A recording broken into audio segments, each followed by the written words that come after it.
শত মানুষ মুক্তি পাবে। কয়েকবার বলেছিলেন, শ্রীকৃষ্ণ রূপে বলেছিলেন। বাস্তব একটি উদাহরণ দিচ্ছি। কিশোরগঞ্জে একটি জায়গায় গিয়েছিলাম, আমাকে ফোন করেছে। আমি শ্রী ঠাকুর অনুকূল চোখের একটা পিপিলিকাও হতে পারি নাই, একটা পিঁপড়ে হওয়ার চেষ্টা করছি। এক জায়গাতে ফোন দিয়েছেন, চিনি না তাদেরকে। বললাম আপনারা কোথায় থেকে নাম্বার পেলেন? বলেন ইমুক জায়গা থেকে। কি ব্যাপার? বললেন আমরা শ্রী ঠাকুরের চরণে আশ্রয় নেব, সব দীক্ষায় দীক্ষিত হব। বললাম খুব অতি উত্তম, আপনারা নিজের আগ্রহ হয়ে আপনারা দীক্ষা নেবেন, এই তো আনন্দের কথা। কেমন সেখানে কোথায় থেকে নাম্বার পেলেন? এমুক জায়গা থেকে। পরে তাদেরকে নিয়ে সেই জায়গায় একটা ডেট দেওয়া হয়েছিল, দীক্ষা দিয়ে দিয়েছিলাম। সংক্ষেপে বলছি, সেই জায়গায় দীক্ষা দেওয়া যখন গেলাম, অনেকগুলো লোক, একটি ফ্যামিলির 8 জন লোক দীক্ষা নেবে। যে সেখানে যিনি অভিভাবক, সেই সংকল্প করাবো অনেক কিছু। ঠাকুরের দীক্ষা দেওয়ার আগে যেগুলো কাজ সেগুলো করলাম। যখন তার দিকে তাকাইলাম, সংক্ষেপে বলছি, যখন তার দিকে তাকাইলাম দেখলাম বিবশ অবস্থা। ওই গার্জেন অর্থাৎ মা, ওই সন্তানগুলোর করে যে মা, দেখলাম যে তার চোখে এমন অবস্থা। তখন আমি বললাম, এই তোমার মায়ের এই সমস্যা কতদিন যাবে? সে বললেন আজ থেকে 7-8 বছর হয়েছে। আমি বললাম কবিরাজ দেখাওনি? সে বললেন হ্যাঁ, বহু কবিরাজ দেখেছে, সকলে একই কথা বলেন যে তার ব্লাডের সাথে মিশে গেছে, সে আর কোনোদিন ভালো হবে না। এমন ঘরে একটি ভগবানের কোনো চিহ্ন সে ঘরে নেই, সমস্ত কিছু ঢিলে ইটিলে মানে বাহিরে ফেলে দেয়। কোনো লক্ষ্মী পূজা বলেন, কোনো পূজাই সে ঘরে করতে দেয় না। এই কথা বলছেন সে, তার নিজের মেয়ে এবং সংসার সকলেই বলছেন। তখন ওই মাকে বললাম, মা আপনি এদিকে তাকান। ওই যে ঠাকুর বলছেন, তারপরে যদি বলছেন আমি যখন অনুকূল রূপে আসিব, তখন তার চাউনিতে শত শত মানুষ মুক্তি পাবে। বিগ্রহটা তার সম্মুখে ধরলাম, বললাম আপনি এদিকে তাকান। সে তাকাচ্ছে না। আবার বললাম, ঠাকুরের কাছে মনে মনে বলছি, নাম করছে আর বলছি তাকান। তারপর অনেক কষ্ট করে তাকে তাকায়, সে তাকালো। তাকানোর পর তার সেই চোখ অন্যরকম। তখন সেই ঠাকুরের কাছে বললাম, সেই মাকে বললাম, ওই মায়ের ভিতরে যারা আছে তাদেরকে বললাম, তোমরা এ মাকে কষ্ট দিচ্ছ কেন? এ মায়ের কি অপরাধ? এ মাকে ছেড়ে দাও। এ মাকে কেন কষ্ট দিচ্ছ? এ মাকে ছেড়ে দাও। মায়ের তো কোনো অপরাধ নেই, তোমাদের কোনো অপরাধ নেই। বললাম তোমরা দুটি ভাই, হাবিল এবং কাবিল, তোমরা 2 ভাই, তোমাদের কোনো অপরাধ নেই। তোমাদের কারণবশত তোমাদের এই অর্থাৎ তারা জমি সংক্রান্ত বিষয় নিয়ে মারার হয়েছিল, সেই আত্মা দুটি তার দেহেতে বসবাস করছেন। বললাম তোমাদের কোনো ইয়ে নেই। শ্রী ঠাকুরের কাছে প্রার্থনা করলে সমস্ত পাপ খণ্ডন করে সেই বৈকুণ্ঠেতে দিয়ে দে। তোমাদেরকে বলছি, তোমরা 2 ভাই হাবিল এবং কাবিল, তোমরা 2 ভাই পরম ধামে চলে যাবে। আমি প্রিয় পরম শ্রী ঠাকুর অনুকূল চণ্ডীর রাতুল চরণে বিশেষ প্রার্থনা নিবেদন করবো, আর সেই প্রার্থনা পরম পিতা গ্রহণ করবেন, আর তোমরাও সেই বৈকুণ্ঠে ধামে চলে যাবে। সেই যে মা সুস্থ হলো, আজও সুস্থ রয়েছে। এটা ঠাকুরের দয়া, ঠাকুর করে নেন। আমি বিশেষ কিছু আর বেশি একটা যাচ্ছি না। এই দেহ ছাড়া কখনো কাজ হয় না, এই দেহটা লাগবেই। অস্থি ধরেছি বৃদ্ধি পাওয়ার জন্য। আমরা প্রার্থনা করতে সদ অনুজ্ঞা বলি, আমি অক্র দিই, আমি অমানি। আমি মানে কি? আমি অক্র দিই মানে তখন আমি দেহ নই, আমি আত্মা। আমি অমানি, আমার মান অপমান নাই। এ মামা কি বলছে, মামা কি বলছে, এগুলো আমার শোনার কোনো দরকার নেই। আমি প্রিয় পরমের সন্তান। সেদিকে আমি যাচ্ছি না, বর্ণনা দিলে অনেক সময় চলে যাবে। আমি শ্রী ঠাকুরের খালি কথা বলছি, একটুখানি ঠাকুরের কথা বলবো। এক দাদা, কেউ কষ্ট নেবেন না, যদি এখানে কেউ আমার কথার সাথে ম্যাচিং হয়ে যায়, কেউ কষ্ট নেবেন না। আমি ঠাকুরকে ধরেছি, আপনারা ঠাকুরকে ধরেছেন, শেষ বাদে বলছেন। এক দাদা আমাকে এসে বলছেন, দাদা আমাকে একটি গোপাল এনে দিতে হবে। ইন্ডিয়াতে আসে, ঢাকায় আসে সেই গোপালগুলো। সেই গোপাল, সংক্ষেপে বলছে, সেই গোপালটাকে এনে দেওয়া হলো। সেই বাঁশি আমাকে দায়িত্ব দিলেন বাঁশি বানিয়ে দেওয়ার জন্য। আমি সেটা বাঁশি বানিয়ে 2 বছর আগের কথা, সেই বাঁশিও বানিয়ে দিলাম। তারপরে সেই গোপাল বাড়িতে নিয়ে গেল।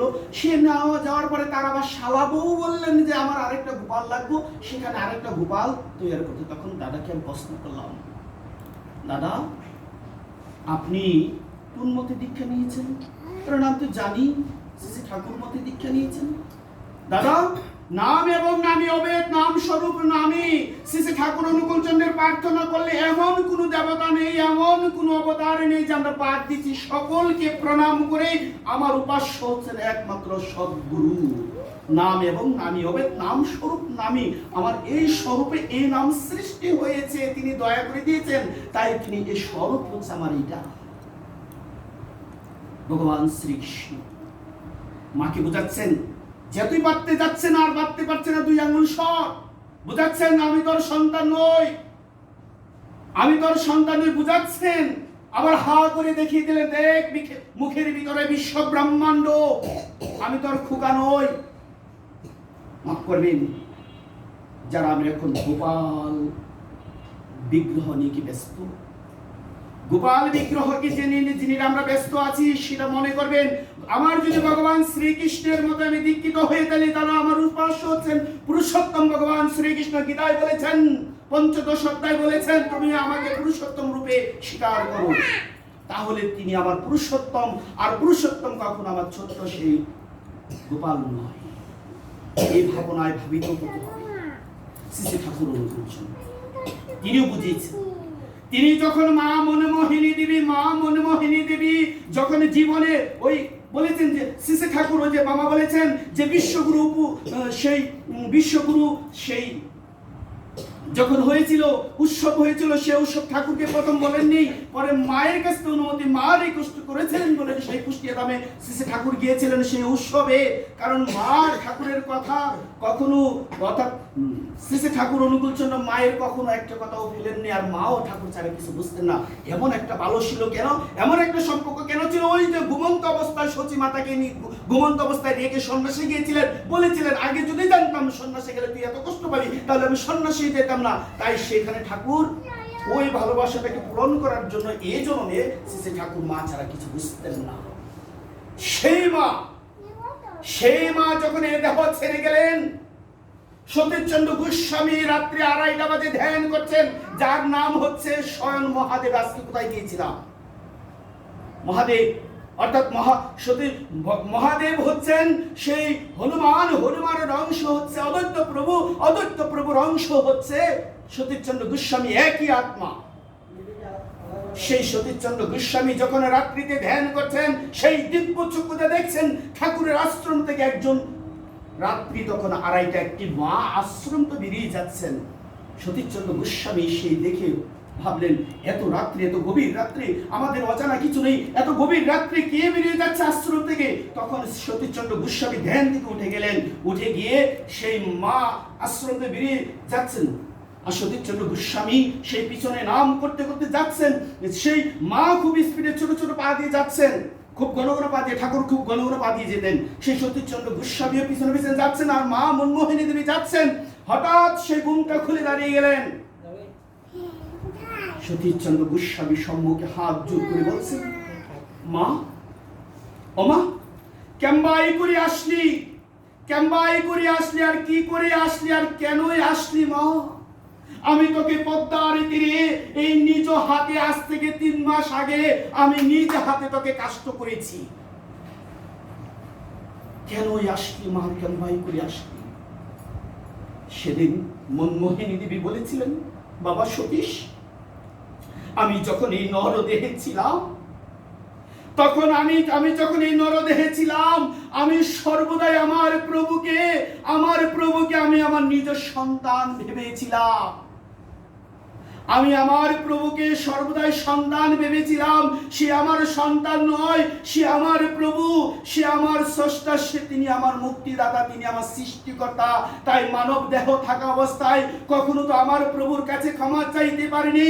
তাই আজকে সে মানব জীবনের সমস্ত ভুল ত্রুটির ক্ষমা চেয়ে আমি মুক্ত হয়ে গেলাম। বাবা সতীশ, ওই তুমিও না ওই পরম পিতাকে ভালোবেসে সেই নাম করে ওই দয়াল দেশে চলে আসবে। সে হচ্ছেন পরম পিতা, সে আমার খোকা নয়, সে আমার প্রভু, সে আমার প্রভু। এই বলতে বলতে মনমোহিনী দেবী চলে গেলেন।